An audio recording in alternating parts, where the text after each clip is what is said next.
Jake, Charlie, what's up? how's it going, man? Pretty good. Your reputation precedes you. I've Oh heard no. great things about you. Oh no. Yeah, I've heard you got great questions. You're very funny. You're very charming. So I'm Ah, excited to meet you. well, the honor is mine, good sir. I mean, in talking to the Archangel and also half Winchester and many other faces of roles of legendary status, so it goes both ways, Thanks. man. That's really nice of you. Thank you so much. How's it Oh going? man. Dude, I can't complain. S- s- Enjoying this moment, man. Like I said, just yeah. Dude, yeah, it goes without saying, man. Huge fan from Supernatural and everything like that. I gotta ask, man. After all those years, after Swan Song, that ended what 2008. Yeah, something like that. Yeah. What was that like, man? When like they were like, so Jake, we remember you're in the cage, so we're bringing you back. What was that like? It was a trip because I actually found out why there was that big gap. Like not a lot of people know because it's I haven't talked about it publicly a lot, but I was at a convention a few years ago, and the boys' bodyguard Cliff, Yeah. he was like, we were talking, he was like, why don't they bring you? They should bring you back to the show. And he's like, yeah, well, tell your agents next time not to ask for $1 million. And I went, what? And he was like, yeah, man, your agents were asking for like way too much money. I was like, wait, what? He's like, you didn't know? I was like, no, no one told me. No one, like, they didn't literally ask for $1 million, but apparently Yeah. they were asking for so much money that the show was like, we can't do that. Like, we can't afford that. And no one told me. Oh my God, Yeah. dude.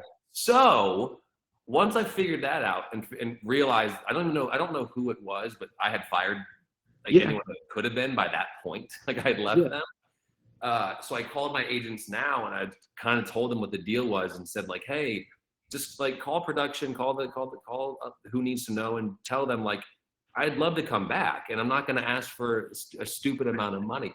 So there was this big waiting period between me telling them like that. I didn't know about that. I'm definitely interested in coming back. There's a gap between that and them saying, hey, we want you on the show. Um, so it was a total surprise because I kind of assumed it was like not going to happen. And then once I saw too like how they were going to do it and coming back Yeah. at Michael and Adam and having the switch back and forth thing, I honestly to this day I'm kind of thankful for the gap because I think it created for me like something that's way more special. And there's that big running joke of being gone for so long. It's just a part of like Adam's story now. And Yeah. the fact that I got to kind of come in right at the end and bring it Hmm. home and have this like final showdown that wasn't really a showdown with God. Yeah. Um, it worked out, but I'm just so thankful that I found that out and got to kind of clear the air and clear my name.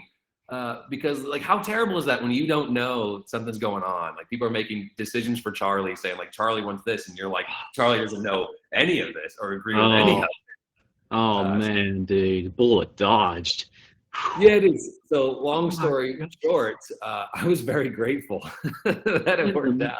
ridiculous, man. And I have to compliment you on that acting, man. Like on episode 18 when they brought you back, like I know Jared's done, when he switched from like Gadriel and him, but the way that you did Michael switching to, Adam, legendary, man. Like I don't know Thank what you did, and plus you don't age as well, so I guess that's a perk to thank you. And what's it. funny Rich Spate was directing that episode, Yeah. so we were calling each other, and I like one of our phone conversations.